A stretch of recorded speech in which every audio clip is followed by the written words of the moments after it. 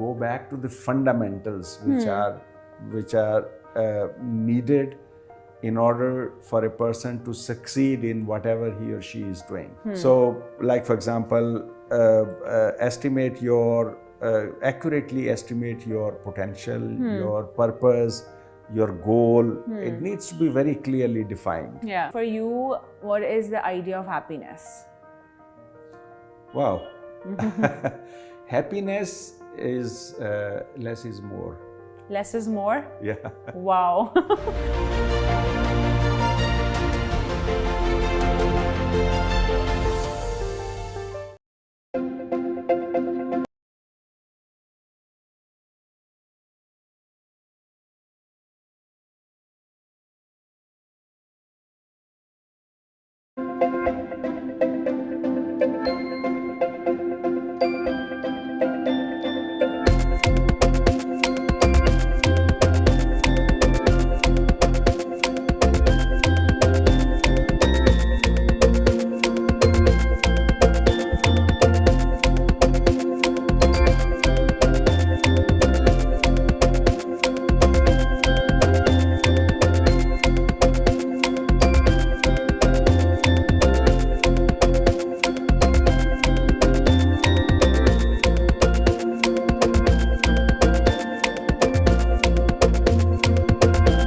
on, let's talk about more of you as a leader, as a team player.